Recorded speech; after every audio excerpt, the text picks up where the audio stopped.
Welcome, listeners, to www.ironradio.org, the website and podcast for all things strength sports and sports nutrition.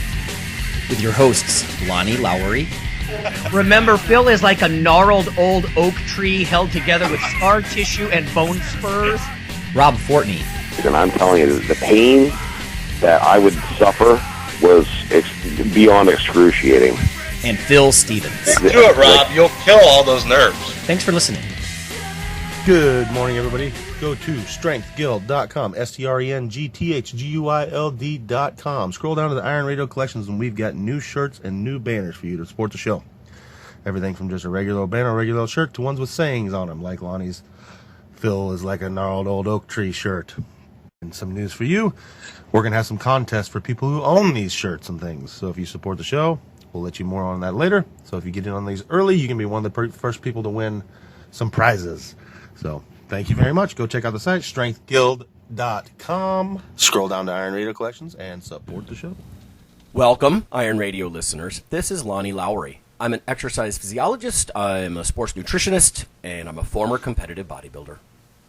And this is Phil Stevens. I own Strength Guild. I'm a powerlifter, Highland Games athlete, just all around crazy guy.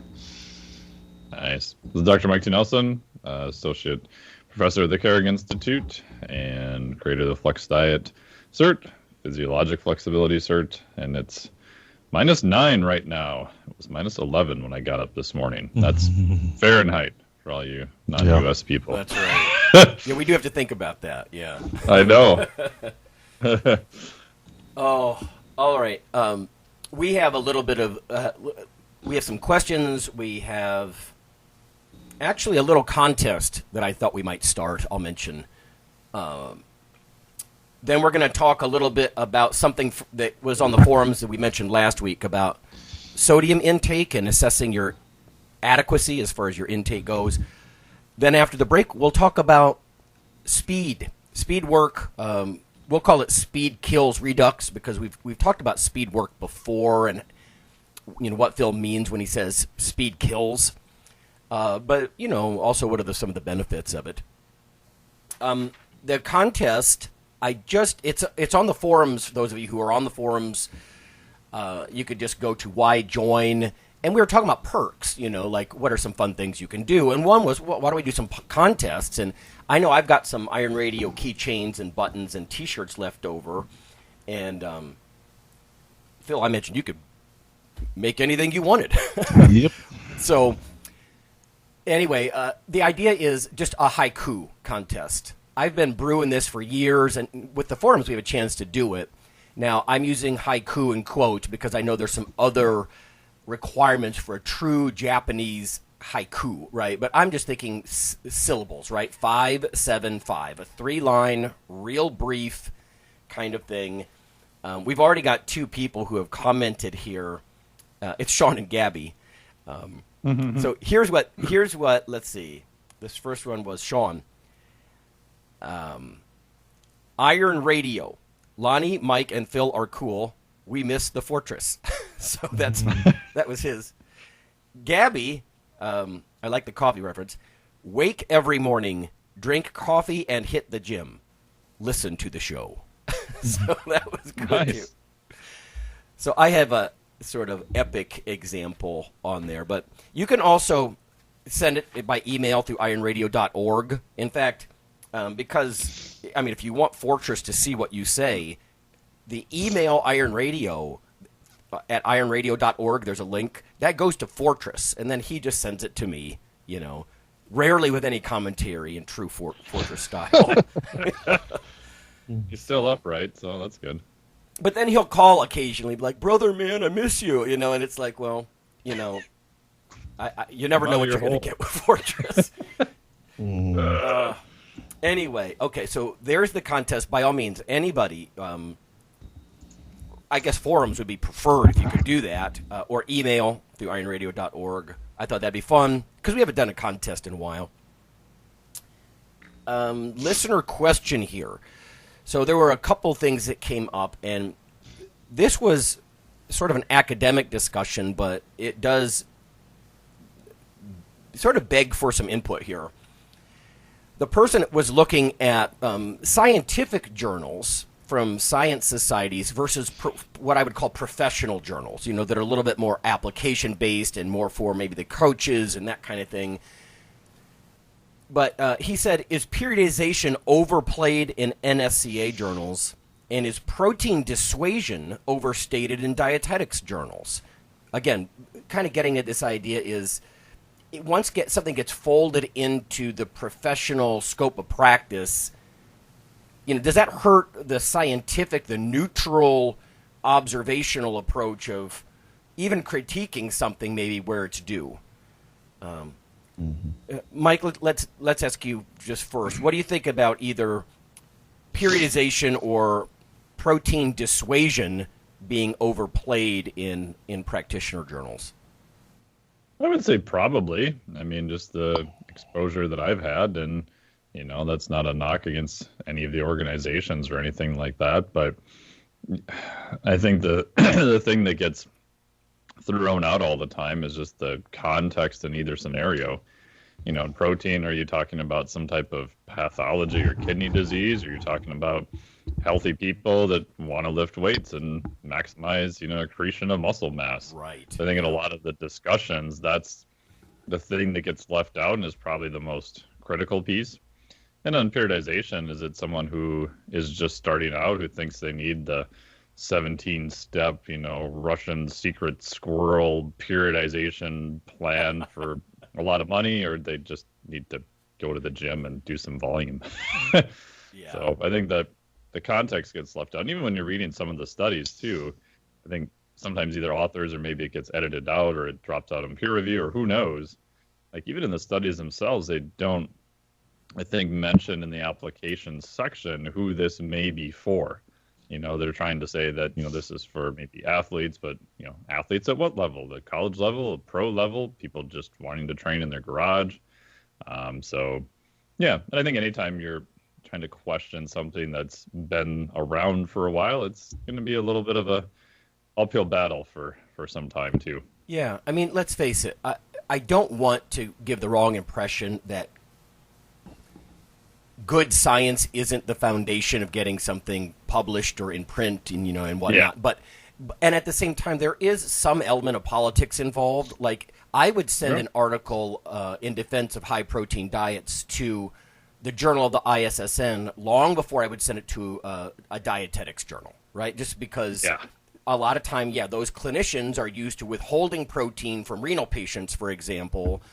If someone has hypertension and diabetes, or they have pre-existing renal damage, well, then their kidneys, that organ is damaged, and I'm probably not going to pump them full of unnecessary huge amounts of protein, right? In fact, in the past, Mike, you've talked about how plant proteins, you have to eat maybe twice as much sometimes, and that would be one of the classic no-nos, I think, that they would say, no, don't do that, right?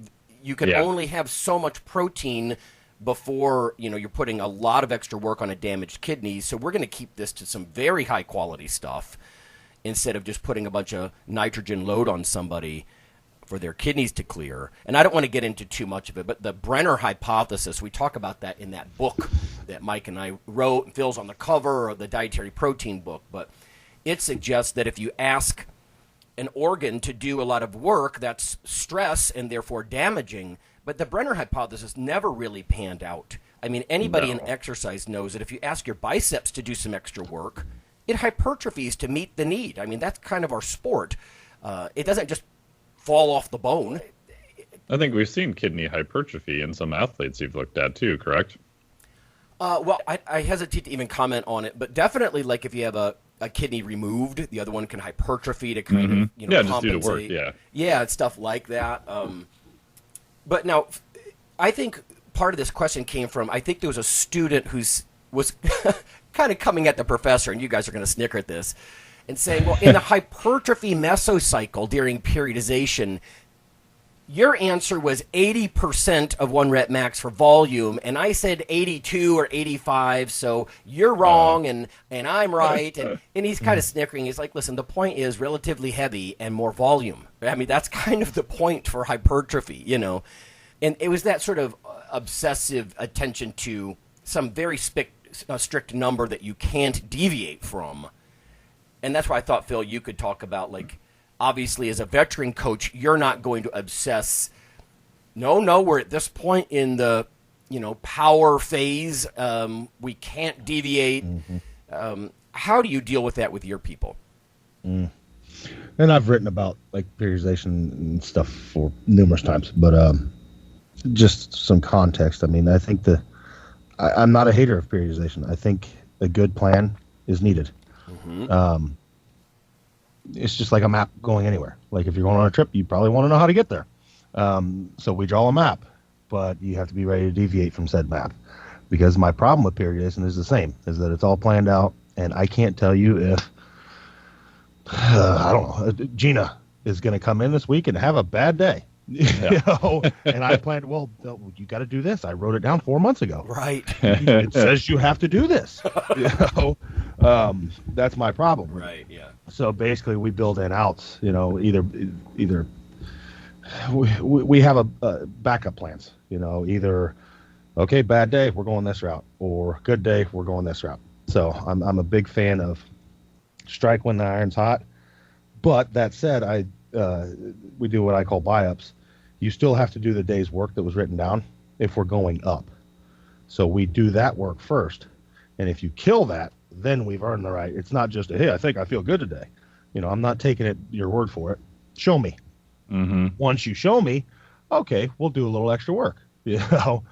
So, and then if it's a bad day, generally if it's one bad day, I'll just have you, let's say, I don't know, somebody's scheduled to squat 405 for 5 sets of 5, and they're warming up, and it's just obviously not good.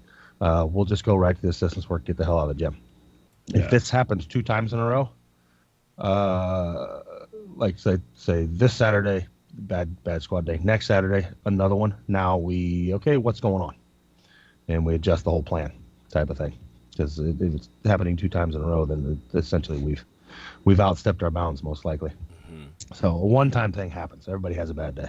So, but yeah, you just need to be ready to. Like I said, I don't mind periodization. I think you need a plan, but have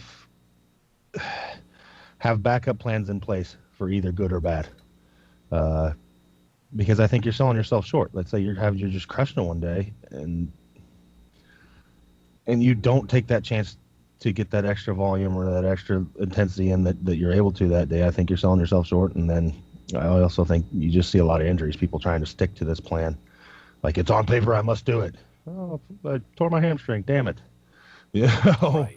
Yeah. It's okay to back off too. So makes sense. It's very scientific, I think, when you say demonstrate, right? Because in science, unless you're willing to upfront say, I'm speculating here, I'm always telling students, demonstrate, don't speculate, because that's the difference between professional opinion and observe and record, and you're having them demonstrate that stuff. So, yeah, that sounds very solid to me.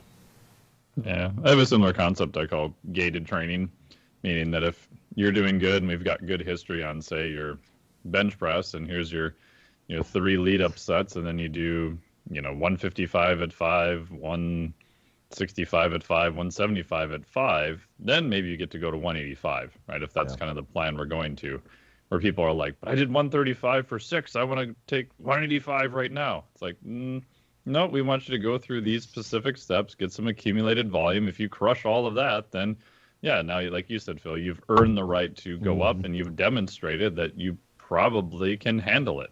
Yep. So you're trying to set them up for success, and you want to have some volume in there over time too. Well, yeah, and the other thing I like about it is I really try to change the mindset with people. People usually come to the gym with a mindset of kicking their own ass. Yeah. And that's their sign of a good workout. And I want us to be the ones kicking ass, not the workout. So, I mean, if you can get through the work I had written down and you just crush it and you feel great, that's a win, man. And, we can go up a little bit. And we're not going to the point where you're just crushed, but where you're still winning. And that's like, okay, we did a little more. You still hit that, in good form, fast. That's enough. Let's move on. Yep. So, but I want people to, they generally look at extra work as a bad thing. I want you to look at it as a good thing and something you have to try and get to. So, reward. Yeah. Yeah, it's a eustress model, right? You're applying enough stress to get the adaptation that you can recover from in a relative short amount of time. And I find that that's having a coach for that is much more essential than the distress training where you just walk into the gym and smash yourself in the face and crawl out. Like, that's not going to go so well after a couple of weeks. Maybe with muscle magazines going away, I'm sure it's just moved online, though. There'll be less of that macho tendency to do that, right? Like, annihilate your pecs and devastate your quads. And is that really the goal? Sometimes, I guess, but I get it. Yeah, I always think of that as more of competition type day. If you're doing like a Highlands game or a strongman meet or a CrossFit comp or even powerlifting meet, then I don't really care that much as long as you're healthy, how destroyed you feel for the next couple days, because you can just take a bunch of time off. And that was the thing you trained for, and it might suck, but you don't want to be doing that every day in training leading up to it, because it's going to be a disaster. Yeah. 100% of your perceived exertion every single time. Yeah. You know what? Once maybe I'll put it on the forums. I wrote an article called "Inconvenient Truth," and there was a TC emailed me. He's like, "You opened a shitstorm," and so because of the political, right? And it's like, listen, I'm just using it as a metaphor, you guys, that sometimes data is contrary to the powers that be. Oh yeah. And so if you find data, like for example. There was a recent paper, I'll have to pull it for next week, but apparently, and this is secondhand, but the paper found that protein intake was inversely related to kidney damage, I think. So it's like, oh boy, so that's like the opposite, right? Wait, more protein is better for my kidneys? So again, like you said, we're talking about population specificity, right? I mean, what population, what context are we talking about? And that's just how. Yeah, and even, I have a study I helped with Dr. Ben House, Tommy Wood, and Ryan, where we took, rather advanced lifters. It was done in Ben's place in Costa Rica. We had them come in for 4 days in a row, and we measured, velocity work. It was about a 2-hour session each day, so pretty intense. And the hypothesis was, more intermediate level meatheads, like what happens if you just kind of smash them every day for 4 days in a row? And we're like, this is like super interesting. There's not a ton of data on that doing the exact same thing. But we have to try a little harder. But so far, editors are kind of uninterested in that question. But we'll figure out a way to get it published. Right. So. Right. Yep. All right. Well, there's a contest. There's that specific question. The other thing in the early part of the show here is about sodium intake and assessing sodium needs, and it was a hard question. In fact, I asked around to some strength coaches that I knew and professors, and all of them said the same thing. Gosh, I never really thought about it, because you're on autopilot, kind of. Your hormones handle this stuff. But let me read you a couple of quotes here. I pulled a couple of papers. Strength and muscle sport news. Partly I didn't want to overstate when I said that you don't really look at serum sodium. Well, you don't look at it by itself. I'm not saying it's never helpful at all, but let me show you a couple of things here.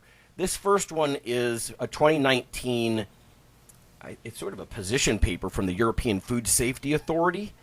So let's see, Dominique Turk, Turck, and many, many colleagues. Couple of quotes here. Urinary sodium excretion in 24-hour collections is considered the most reliable biomarker of daily sodium intake. Homeostatic mechanisms maintain the plasma sodium concentration of healthy individuals within a very narrow range. Hyponatremia, not enough, right? And hypernatremia, too much, are typically related to disorders affecting water and electrolyte balances. They are seldom due to inappropriate sodium intake. So that's kind of where we're going with that. Here's another one.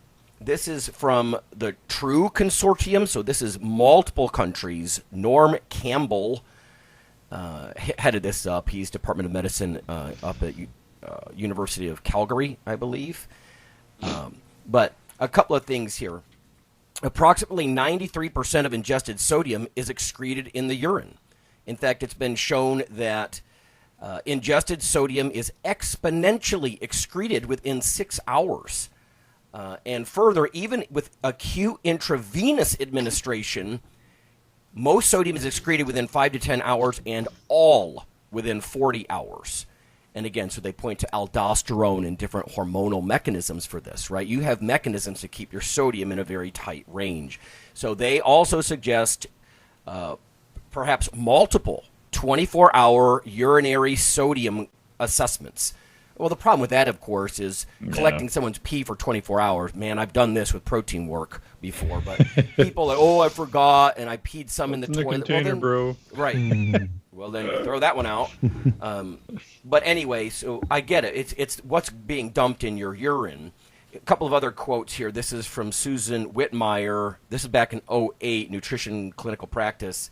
There is no predictable relationship between plasma sodium and total body sodium content. That's a pretty flat quote right there. Here's another one. Let's look at hyper and hyponatremia. This is from Bruno Voigt, I think. VOGT. I'm not sure I'm probably destroying that. But usually hypernatremia, so again, too much sodium, is caused by a relative water deficit or reduced water intake. Only in rare cases does hypernatremia become caused by excessive sodium intake. And then they point to drugs and hormones as the cause. And I think that's what I was trying to get at is, yes, you can look at your sodium levels, but it's always in relation to volemia, right, to how much fluid is on board. I mean, you see these guys walking around with gallon jugs of distilled water. Well, you chug half a liter or a liter of distilled water, and you just dilute your sodium content temporarily. That's hyponatremia, right? But again, it's related to volume. If you look at too little sodium, here, this is from Mary Ansley Buffington and Kenneth Abrio, Hyponatremia, a Review. It says, determination of the etiology of chronic hyponatremia requires analysis of serum osmolality, volume status, and urine osmolality. So that's for hypo, another hypo. Hyponatremia, a problem-solving approach to clinical cases. This is from Asadi, is the last name. Hyponatremia, defined as serum sodium concentration below 135 millimole per liter, often develops as a consequence of elevated arginine vasopressin hormone, so antidiuretic hormone. Inappropriate secretion of AVP, volume depletion, post-operative states, heart failure, cirrhosis, and neuroendocrine disorders are typically, the cause. So again, they're not really pointing to, oh, look, I have a spot serum sodium that's low, my intake must suck. Here's one, exercise-associated hyponatremia. I like this one because it gave the prevalence. So you might be thinking, I'm sure I'm low sodium. This is an athlete specifically. Hyponatremia occurs in 2 to 7% of participants. So depends on how you look at that. You could be like, that's significant enough to concern me, or you could be like, that's single digit and that's very low. It says exercise-associated hyponatremia is caused by a combination of excessive water or hypotonic fluid intake, that's what I was talking about, the distilled water, as well as high levels of arginine vasopressin, which limits the ability of the kidney to excrete water. In most cases, exercise-induced hyponatremia has minimal or absent complications. Again, this is clinical stuff, and Phil pointed out last week, this doesn't mean optimal performance or how well you feel necessarily. And then this last one here from, looks like British Medical Journal, from Hugh Butler and colleagues, dehydration is how you define it. A comparison of 318 blood and urine athlete spot checks. So again, 318, they looked at collegiate athletes, they looked at serum osmolality, thirst, and other things. This is what caught my eye. Normonatremia, so serum sodium between 135 and 145 millimoles per liter, was maintained in 99.7% of athletes. Wow. So a lot of this stuff, again, just trying to suggest that it's under tight hormonal control. It's always related to, are you underhydrated or overhydrated? And I just wanted to kind of offer some references there. I put those on our forums as well, just to kind of give you the idea. Because I didn't want to walk away with anybody saying, Lowry said don't look at serum sodium. Yes, you can look at that. Yeah, you can, but not by itself, right? Because your kidneys are, and your hormone system is built to shed the sodium that you take in, essentially. So, do you know, even in like heart failure patients, does that even get that dysregulated? I know their whole fluid balance gets completely hosed, but you see, massive changes in renin, aldosterone, angiotensin. You see massive edema, fluid accumulation, all that stuff. But to me, those are all side effects almost of the body trying as hard as humanly possible to still hold that concentration in the blood. Does that make sense? Yeah, I remember just from working in the hospital that, yes, we would withhold fluid from CHF patients. And I think a lot of that has to do with if your cardiac output is really low, you don't perfuse the kidneys enough. Right. And exactly. And it creates this sort of loop problem. It's just a very complicated issue, and I mean, even some of this stuff, I didn't read the quote, but even diet logs, they say, are a bear to try to really get a handle on, unless you monitor this like repeatedly, because of the amount of sodium, like we were talking about before we started recording. The amount of sodium in a bagel could vary hugely. And Mike, you had a great point. When you salt food, nobody's really measuring how many milligrams that is. When you say I salt to taste, that's all over the place, right? So even diet log-wise, it's hard unless you're doing some sort of repeated monitoring. So no wonder, let me bring this back to the beginning, no wonder so many of the coaches and professors I talk to, they're like, I never really thought about that. It's just something that handles itself, and I did want to say one other thing. In defense of higher sodium, in my travels doing this little search here, it is really quite controversial. I think you guys know this, but I was kind of updating myself. It's really quite controversial whether sodium restriction really helps blood pressure that much at all in normotensive people, right? If you're very debatable. Yeah. I mean, literally, I was looking at numbers like 1 or 2 millimeters of mercury down, in systolic or diastolic pressure. Now, they said black folks, so African descent, or people that are already hypertensive, there's probably more of a benefit. It's more likely maybe that you're sodium sensitive. But I was really surprised, right? Because, I mean, there is more controversy and back and forth than you would have guessed. I mean, if you just listen to, like, the textbook approach, right, is that sodium reduction is good. The DASH diet, stuff like that. But people forget even the dietary approaches to stop hypertension diet, that does lower blood pressure, but they're also pushing low-fat dairy, right? And that's going to get you calcium, and fruits and vegetables, so maybe magnesium. Micronutrition, magnesium. Yeah, it's not just avoiding something like sodium, it's also seeking something like calcium or magnesium. It's going to bring down that blood pressure. So if you're the kind of person who likes approach strategies, and I typically do, that you're like, I'm not going to cut my sodium. Well, then maybe look into the trying to get a little extra calcium and magnesium, maybe that, or potassium, of course. Maybe that can help offset some of your hypertension. Yeah.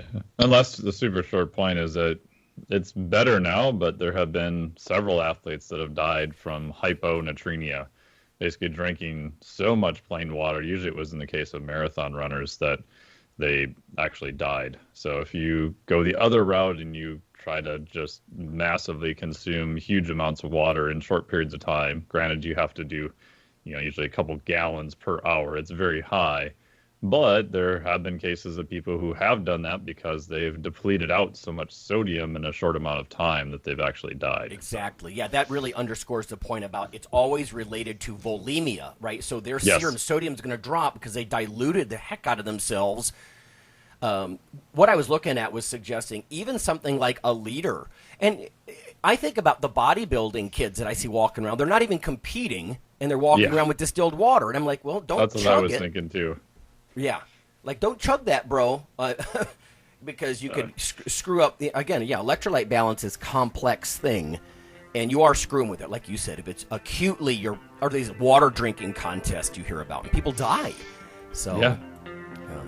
water isn't specifically toxic, but if it's just H2O, and I mean, even tap water is going to have some minerals in it, depending where you live. So yeah, it's just a complex issue. Okay, so that's enough of that nonsense. We'll go to break, and when we come back, we're hopefully Phil, especially, but Mike, I know you're into this too, and I've only had exposure to speed work through what it might do for bodybuilding purposes, but we'll talk about speed kills, and we see what people think about it.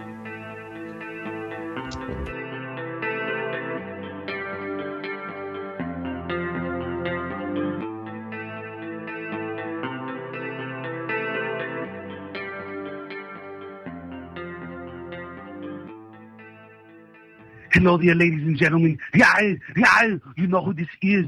So I'm here to tell you about Dr. Mike T. Nelson's new book, Why You Should Eat Keto. I don't do it because, I mean, look at me. Come on, I'm fabulous and I'm fantastic. Anyway, you should text the Keto ebook, all in one word, to 44222 to receive your free copy. Do it now! Iron Radio is, of course, primarily a podcast. But over the years, there have been technical glitches calling for backup streaming and listeners who wanted the convenience of other sources of audio content. Toward this end, Iron Radio is now simulcast and backed up on YouTube. If needed, please search Lawnman07 or Iron Radio from within YouTube. There's not much video, but if you like to listen through YouTube on a Roku or other living room device, there you go. Okay, listeners, after more than a decade of joining us on the podcast airwaves, you can now also become viewers on YouTube. This is not our usual simple backup of the audio show, but rather a growing body of video taste tests covering various foods of interest to nutrition enthusiasts, bodybuilders, and powerlifters. From within YouTube, simply search for Iron Radio Taste Test or Nutrition Radio Taste Test. In about 15 minutes, we cover taste and texture similar to other products, usefulness to the co-hosts, and whether we would recommend the product to certain clients. You may even want to watch our podcast feed or Facebook group for which products are coming down the pike so you can taste test them with us. Join us for this new monthly project.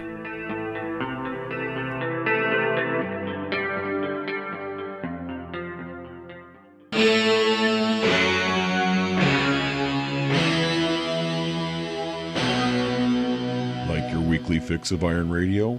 In addition to being a popular institute on iTunes, we are also on email. Simply go to www.ironradio.org and sign up for the voluntary email. You'll get a once per week email, no more. That's little more than the show notes and a link to the audio. So go for it.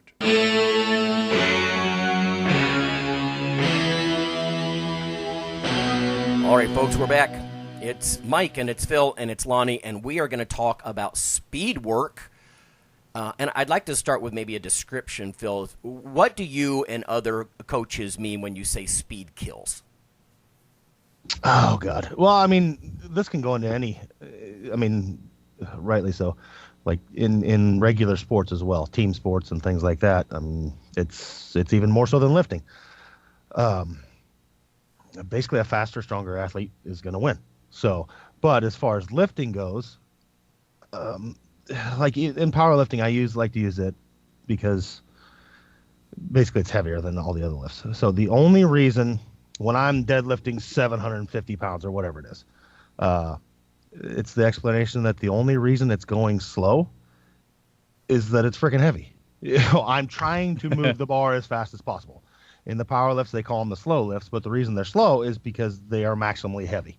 You know, at a point in a powerlifting meet, you're going to get to, well, hopefully we're going to get you to like 100% on your last lift. Like that's all you got. And of course, that's going to be kind of slow, depending on the lifter. I have some lifters that are very explosive and like they'll crush 820 and we put 825 on and they get plastered. So, and that just depends on the lifter. So, and then there's people that are more grinding. But what we talk about mainly, I think the main thing that's missed is it's not so much just moving the bar quickly, but the neural and muscular adaptations to do so. In order to move a near maximal load quickly, you have to train your body to turn everything on. And that's what we're doing with speed work. Getting your body to be efficient. I don't have the exact numbers and the study in front of me, but I know there was a study done some years back of, lay people versus elite powerlifters, and the lay people were somewhere around having the ability to recruit 25% of their muscle fibers in an area at one time, and the elite lifters were in like the 80% area. So basically they were able to recruit 80+% of their muscle fibers at any one given task in a split second, whereas the lay people were only able to turn on about 25%. So they were lifters were able to exhaust everything they got with a single bout or a single rep, and that's what we're looking for. That's a trained adaptation largely. Some of that is genetic, but we can learn to get more. What would you call it? Efficient, I guess, at lifting weights. So, and we do so by always lifting weights quickly. So, once we have form down, that's one caveat. I don't want to see a lift. Oh, that was a really shitty fast lift. That's great. You're just going to hurt yourself. So once we get technically sound, then now let's start turning on the power, type of thing. Because the average person, and this is no knock on females, but I can tell you females in general, when they come in and they're new to lifting, if I put 65 pounds on a squat bar, they're literally going to give me like 66 pounds of pressure to stand up, just enough to get the job done. And over time, we want a lot more than that, because the problem is then it's like the minute it feels heavy, it's like, I don't know. But if you're crushing things as you go up, you generally do a lot better. And then one of the big arguments against moving weights quickly is it's cheating. Like you're cheating yourself out of work, this and that. You're moving it fast, so then it makes it easy. The rest of the lift easy instead of like doing a slow, eccentric, concentric, 4-1-4 or whatever you want to do. 4 seconds down, 1 second pause, 4 seconds up. My argument against that is, how is it cheating when I'm the one that made it go quickly? Yeah, you created the force. Yeah, I created the force. So I mean, if anything, I'm actually giving more effort. Like if I have 585 pounds on a squat bar and I squat down and I explode it up to the point I damn near come off the ground, I've exerted a large percentage over 585 against the bar. So without having to go to that. And that's the other reason I like it, is because we're able to push maximal efforts. Let's say like right now, my best squat is 722. I can put on probably 80% and put that much effort out without having to go to 722, which even though I have the capability to do that, due to the fact that it's so close to my 100%, my chances of injury are exponentially greater than if I exert that much force against a load that is not that mentally and physically daunting to me. So we're able to get that maximal effort done at a much safer load, if that makes sense. Yeah. Do you find that's mentally even easier, per se, to know that the load is sub-max and you have kind of a room for error, meaning that the worst case scenario, you're still going to get the lift, it's just going to slow down, where if you're at a 1 rep max, you're screwed? Yeah, it's going to make it a don't. Yeah, well, and it's also, I mean, even in my warm-ups, like today, we are in my last, I've got 3 more squat sessions before a meet. So, unlike a lot of people, I'm not going to go up higher in my opener from here on out. There's no point. What I'm looking to do is move that as quickly as I possibly can. That's going to have me physically ready without beating me up too much. And mentally, if I can crush 7, in my head, I've already done 750, type of thing. And that's even day to day on warm-ups. Once my really light work's done, I'll do slower work there's no point in me trying to move 135 really fast. because I'm literally going to be jumping. So I'm just going to look like an asshole trying to hurt himself. But once the weight starts getting a little heavier, and that's why I tell people, like, people will come up to me when 315's on the bar. Well, how's it feeling today? I don't know yet. I can't tell you. Usually it's right around 405 squat. It's getting enough weight on the bar that I know how this is going to move for today. Yeah. And I usually make the call on a good day with 405. From about that point up, I can really push against the bar. And that's getting me ready for each set. If I just crush 405 like I should, I have no problem mentally. Okay, throw another plate on. Yeah. If I do the same with, okay, throw another plate on. Now, if I'm squatting 495 and I give just enough to get the job done, how do I know I'm ready for 585? I don't know if I can kill this. Yeah. So, even day to day and set to set, it's mentally setting you up. So, and that's not saying there is a time and place for tempo work, especially when you're around injuries and things like that, or in the off season. Like right after this meet, all of our joints are going to be wrecked. I mean, it's just the nature of the beast. Like one of my lifters came up to me. This is his first powerlifting meet, and he's like, "Coach, something's wrong. I hurt everywhere." I was like, "Dude, 4 weeks out from a meet, just how you're supposed to feel. Believe me." Hang on. Welcome to powerlifting. If you don't like this feeling, pick a new sport. So, because this is how you're going to feel. And then we'll take your week off, and you'll feel better, and then you're going to feel really bad after the meet.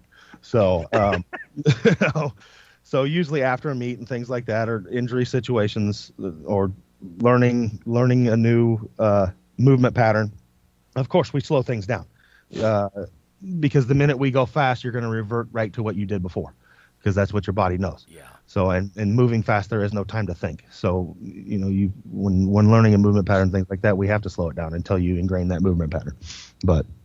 And joints are hurting, things like that. Yeah, there's a time and place for tempo work. But in general, for athletes, I can't name a sport where if you are strong and also fast, it's a benefit. It is. And in lifting weights, it definitely is a benefit. I mean, that's what I lean on, more of the side that Ed Cohn does. Like Westside has days where like they have speed days, like dynamic days. I don't believe in those. I've tried them, and all that did was it gave me joint pain. So from moving the weight fast, and theirs is usually around 60 to 70%. And there was a lot of, especially on bench, snapping the joints into full extension type of thing going on. And so elbows would start hurting. Same thing on squats. So what we do is just every single day we try to move the bars fast on competitive lifts. Now, like on rows and things, it will just take a more of a get the job done type of thing. Yeah. If it's heavy, sure, move it quick. But a lot of times I'll just vary it. Like, okay, I'll do a set nice and slow. I'll do a nice set fast. I'll do a set, on the assistance work. But any of our main big compound movements, we're looking to move them correctly and as swiftly as possible.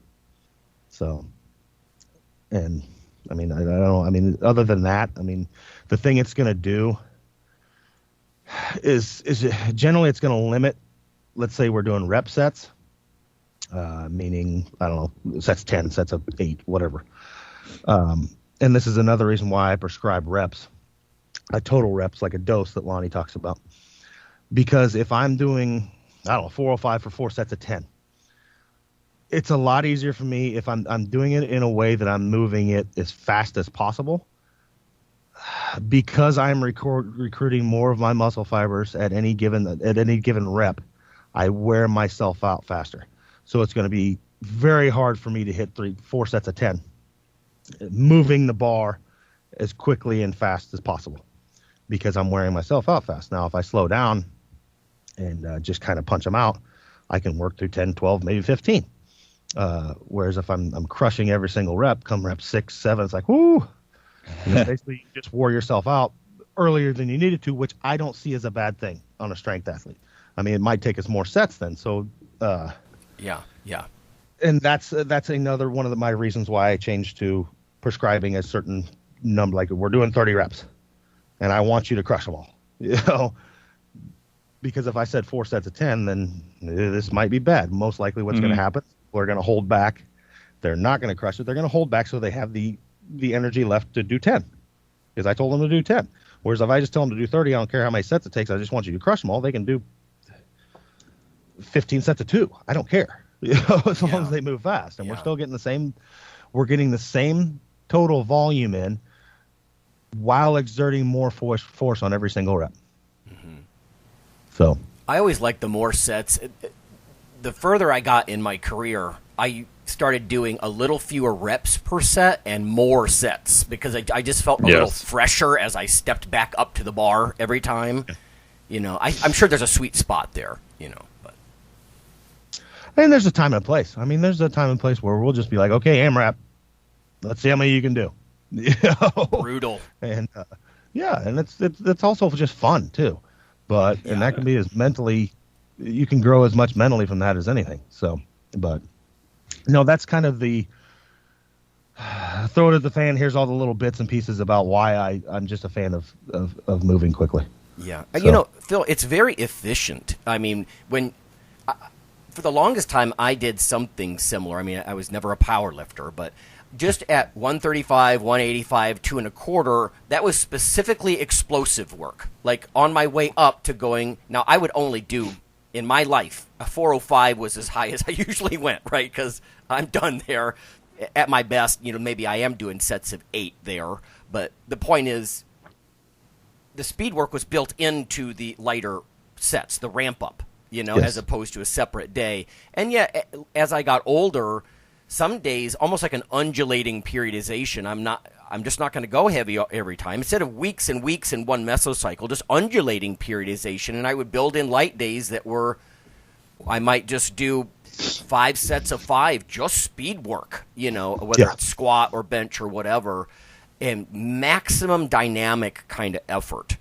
Right, it's kind of to your point. Yeah, you can feel the quality. You get experienced with these things. It's just a different kind of thing. And then surprisingly, sometimes the next day, I would even be kind of sore. I'm like, God, from a lightweight. Yep. But I went all out, making that bar move as fast as humanly possible. Yes. So. Yep. That's like sprints. I mean, sprints is one of the most brutal things you can do, and there's not you're not loading yourself at all. Oh God, good call. You're just exerting maximal force. Devastating sprints are. So. Yeah. What are your thoughts, Mike? Without going into some gory details about the force velocity curve. Yeah. So without all the velocity-based training and force velocity curve and all that stuff, which is useful. I mean, if it's an athlete, I can't really think of a sport that's played slow. So just by, said principle, at some point, I've talked to Cal Dietz a lot about this too. And, his philosophy is, which I agree with, very similar to all you guys, is, at some point, if somebody's new, they might just be weak. If they're just weak, they just need to get stronger, period. But at some point, like he was saying with some of his professional NHL guys, if they're already squatting 400 or 500, he's taken them down to like 315 and just had them do multiple reps there, just ridiculously fast, because their ability to create, for lack of a better word, speed, velocity was missing. And that's the thing that's going to transfer to their sport to make them a better athlete, where I think that's sometimes a harder sell to maybe your sport coach or your institution or wherever. Is easier to sell. Oh, they were doing 405. They're doing 550 now. Wow, that's impressive. Were they a better athlete? Yeah. Hard to say. Mm-hmm. We're saying, they were at 405. We dropped them to 365, but they're moving it faster. The people who may not have the best comprehension of it, it sounds like you went backwards, right? So just thinking about the numbers in your head gets stuck there. And I think those conversations have infinitely gotten better over the last decade or so. But so for most people I have, unless they're really training for an athletic sport, at first I don't talk a lot about it because I'll look at their videos and stuff to see what they're doing. And a lot of times I don't want to mess with their form by putting another thought in their head.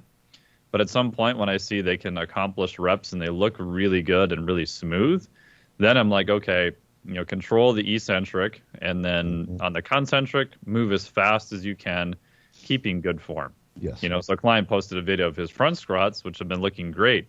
So now I'm like, okay, now I want you to move it faster, because you could tell, and granted, it was probably just fatigue on that particular day, that it was looking a little bit slower. And again, that can be from fatigue. It can become from multiple things. But I know that he owns the movement well enough that I trust him to now think about moving it faster, and it's not going to turn into a just complete poo show. Yeah. So, because I'm sure some of my clients listening are like, you've never ever mentioned this. It's like, well, I want to make sure you're getting the work done. You're increasing in strength. And if you're making progress, probably not going to mess with that a lot. And then at some point when I see maybe you're starting to taper out, or maybe you've got enough practice where it's really good, now we're going to talk a little bit more about those things, because the reality of doing stuff online is I don't have the luxury of watching them every day. If someone would come into the facility like Phil, or when I train people here in person, I can push that a lot sooner because I get to watch every rep. So I can see when they go off the rails and be like, okay, let's figure out what happened there, or let's add bands, or let's add chains, or let's do something else that's going to force you to create basically more speed, or is just going to bury you, or change the movement. Maybe we're going to go to a safety squat bar, because when it gets heavy, it's going to feel like a gorilla jumped on your back and is trying to force your face into the ground, right? So you're going to want to compensate by trying to move faster through those ranges of motion. It just makes sense. I mean, even the morphology of it, the type 2X or even type 2A fibers. I mean, they're big. The big ones are the fast ones, so it just seems logical to me that these would both be reasonable applications, whether you're after size or strength or whatever, I did have a guy just the other day. He was saying, I know I said don't go on about the strength velocity curve. I would suggest listeners just go look up, even Google image, and get a picture of this. It's classic and it's real. And he was like, that predicts 1RM amazingly well, Yes.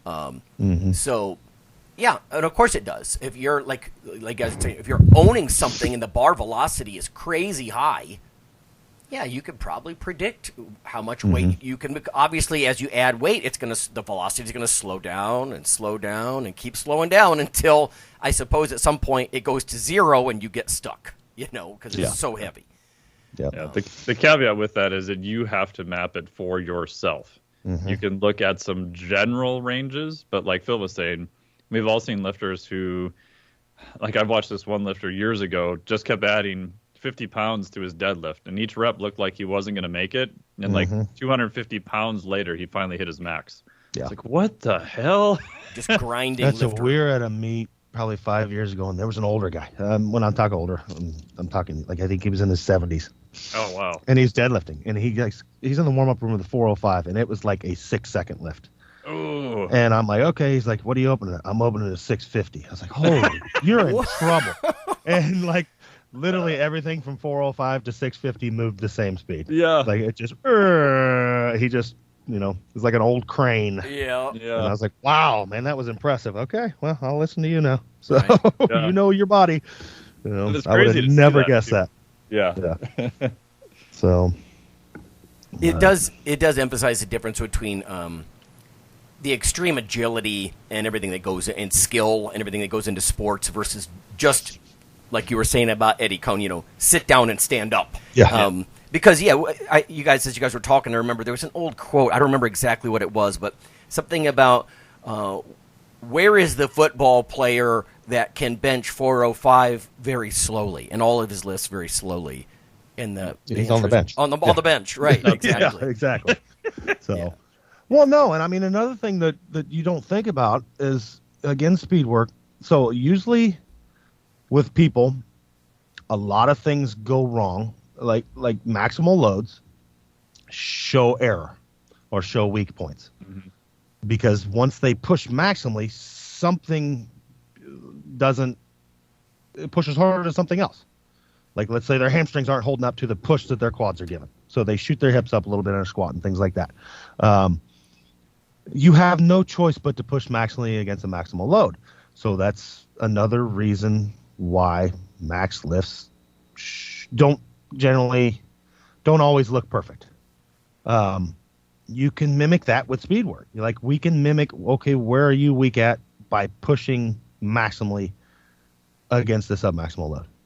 You're going to show that same weakness generally. If your hamstrings just aren't pushing as hard as your quads and you shoot your hips up and end up on your toes a little bit, we should be able to see that theoretically by you pushing on like 585, 80% quickly. We're going to get that same, once people push really hard, generally something can go wrong. And then we can see that at a much safer submaximal load and start fixing things. So, and just get the time and the reps under the bar pushing maximally before we actually go for a max. So, and just get used to it. I mean, it's a learned skill. Hitting max lifts and maximal tension is a learned skill. We need to practice that a lot if that's going to be your sport. Like, that is the sport of powerlifting. The sport of powerlifting is pushing the heaviest weight you can 3 times. So we probably should practice that. So specificity. Yeah. Okay. Yeah. And one other thing I'll do for speed work is you can change exercise selection too. So if I have someone who has kettlebells and has used them and is proficient in, say, doing a kettlebell snatch, I may have them work up to a heavier load because I know that at some point they have to generate enough velocity to get the kettlebell over their head. It's just not going to happen. Yep. Or a trap bar jump shrug, or even just plyometric push-ups where I just want your hands to just barely come off the ground. You don't have to do anything crazy. Just exercise selection a lot of times for especially intermediates can be useful because they're going to have to generate a fair amount of velocity just to complete the rep.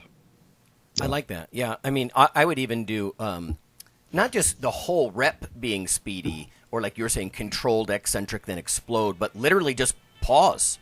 Like in a leg press or dumbbell presses, like just pause completely at the bottom and then like a dragster out of the gate. Boom! So there's even different ways to do this to mess with your the whole curve there. So yeah, taking the stretch shortening cycling out of it. There was an old Australian study that you needed like a 4-second pause, I think, on bench press to completely ameliorate it. But interesting. Yeah, it's a completely different movement. Yeah. Alrighty, guys. Okay. Good stuff. Until next week.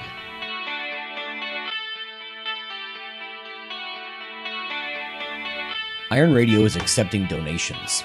If you like what we do, the professors, the scientists, the bodybuilding show promoters, the athletes themselves in powerlifting and bodybuilding, please consider making a donation or maybe buying something from the IronRadio.org store. We also are accepting supporting members. So for $4 a month, which is frankly less than the bank sneaks out of your account in fees, you can step up and support a form of sort of public radio for the bodybuilding and powerlifting and strength community.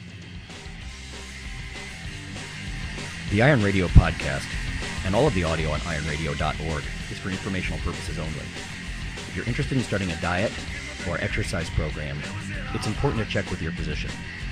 Also seek the help of registered dietitians, athletic trainers, and qualified exercise physiologists in order to make the progress that you need.